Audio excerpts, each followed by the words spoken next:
আসসালামু আলাইকুম। প্রবাসী নিউজ টিভি চ্যানেলের নতুন ভিডিওতে সবাইকে স্বাগতম। এই ভিডিওর মাধ্যমে কয়েকটি গুরুত্বপূর্ণ আপডেট নিউজ সম্পর্কে আলোচনা করব। প্রথমে আলোচনা করব বিশেষ ফ্লাইটের সংখ্যা বাড়লেও শিডিউল বিড়ম্বনায় কাটেনি। এরপর আলোচনা করব ঢাকা থেকে কুয়েত ও বাহরাইনে ফ্লাইট যাবে। এদিকে 28শে এপ্রিলের পর থেকে আর থাকছে না লকডাউন। এদিকে ভারতে আটকা পড়া বাংলাদেশিরা স্থলবন্দর দিয়ে দেশে ফিরতে পারবেন। এরপর আলোচনা করব দেশে আটকা পড়া বাহরাইন ও কুয়েত প্রবাসীদের কর্মস্থলে ফেরাতে ফ্লাইট চালু হচ্ছে। এবং সর্বশেষে আলোচনা করব বিদেশ ফেরতদের কোয়ারেন্টাইন 3 দিন করার সিদ্ধান্ত নেওয়া হয়েছে, যা আগে ছিল 14 দিন। তো চলুন মূল আলোচনা শুরু করা যাক। প্রথমে আলোচনা করব বিশেষ ফ্লাইটের সংখ্যা বাড়লেও শিডিউল বিড়ম্বনায় কাটেনি। মধ্যপ্রাচ্যগামী প্রবাসী কর্মীদের জন্য বিশেষ ফ্লাইটের সংখ্যা বাড়লেও শিডিউল নিয়ে কাটেনি বিড়ম্বনা। আবারও কিছু ফ্লাইট বাতিল হলেও সেই বিষয়ে জানানো হচ্ছে না যাত্রীদের। তথ্য বিভ্রাট আর সমন্বয়হীনতার কারণে চরম ভোগান্তি পোহাতে হচ্ছে প্রবাসী কর্মীদের। বিমানবন্দরে নোটিশ বোর্ডে প্রতিদিনই ফ্লাইটের শিডিউল দেওয়া থাকলেও বাতিল হওয়া ফ্লাইটের নতুন শিডিউল দেওয়া হয় না।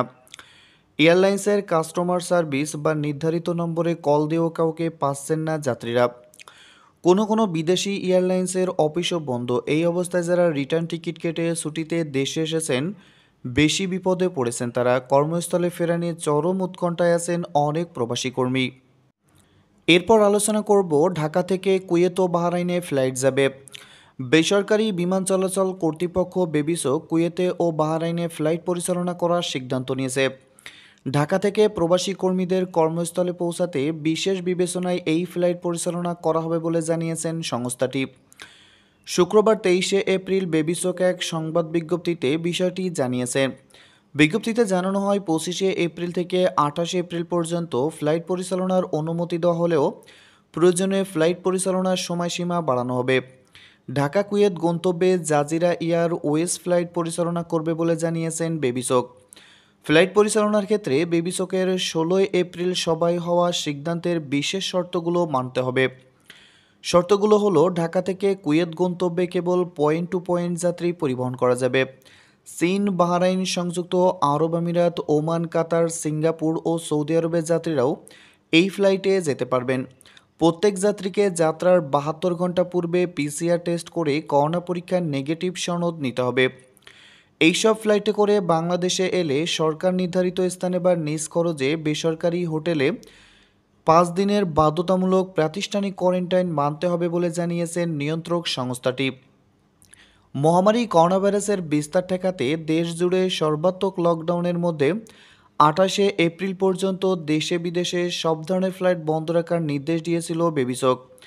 তবে এই সময়ে প্রবাসীদের আনা নেওয়ার জন্য সৌদি আরব, সংযুক্ত আরব আমিরাত, সিঙ্গাপুর, কাতার ও ওমানের বিশেষ ফ্লাইটগুলো আগের মতোই চালু ছিল। গত বুধবার 21শে এপ্রিল থেকে বেবিসক চীনে 4টি এয়ারলাইন্সকে বিশেষ বিবেচনায় ফ্লাইট পরিচালনার অনুমতি দেয়। সীমিত পরিসরে ওই দিন থেকে অভ্যন্তরীণ রুটে ফ্লাইট পরিচালনার অনুমতিও দেওয়া হয়।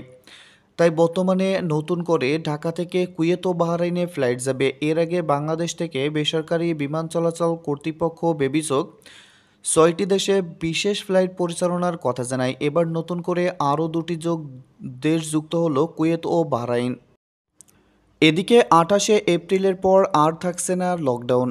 আগামী 28শে এপ্রিলের পর শিথিল হচ্ছে বিধিনিষেধ লকডাউন। নতুন করে আর লকডাউনের মেয়াদ বাড়ছে না। স্বাস্থ্যবিধি মেনে ধীরে ধীরে সব কিছু খুলবে। চালু হবে গণপরিবহন, সীমিত পরিসরে খুলবে সরকারি বেসরকারি অফিস।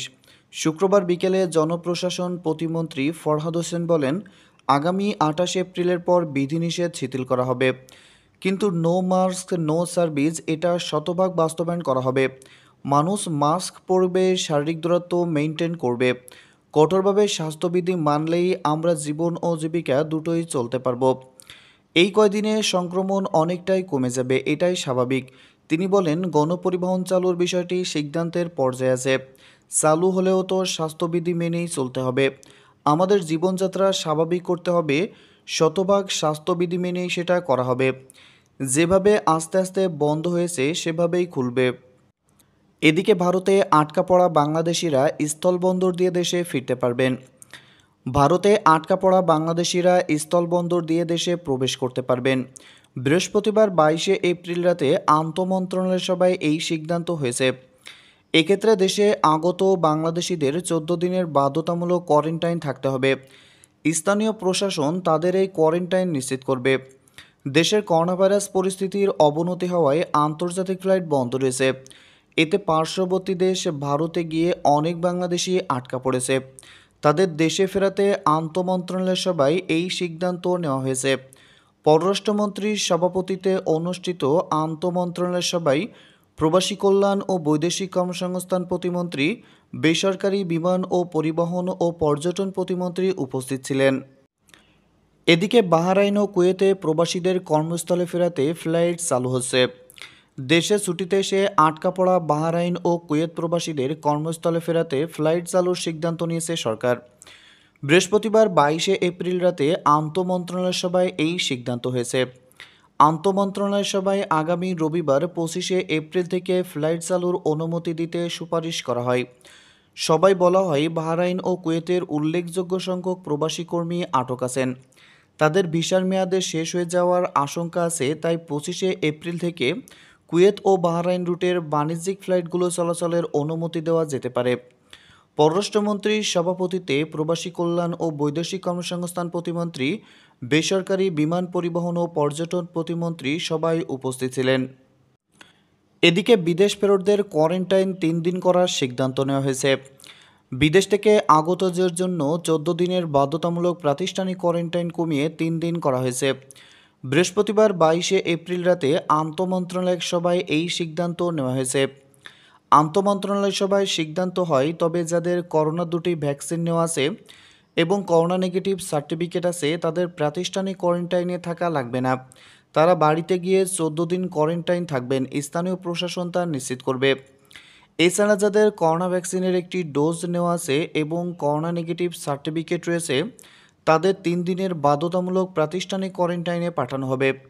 তাদের দেশে প্রবেশের পর করোনা টেস্ট করানো হবে, তাতে নেগেটিভ রিপোর্ট এলে বাকি 11 দিন বাড়িতে গিয়ে কোয়ারেন্টাইন থাকলেই হয়ে যাবে।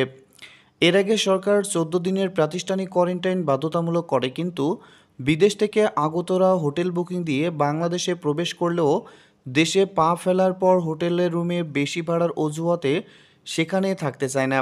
পরে তাদের সরকার নির্ধারিত হজ ক্যাম্প ও দিয়াবাড়িতে কোয়ারেন্টাইন সেন্টারে পাঠানো হয়। সরকারি কোয়ারেন্টাইন সেন্টারে প্রবাসীদের চাপ বেড়ে যাওয়ায় কোয়ারেন্টাইন কমিয়ে আনার সিদ্ধান্ত নেওয়া হয়।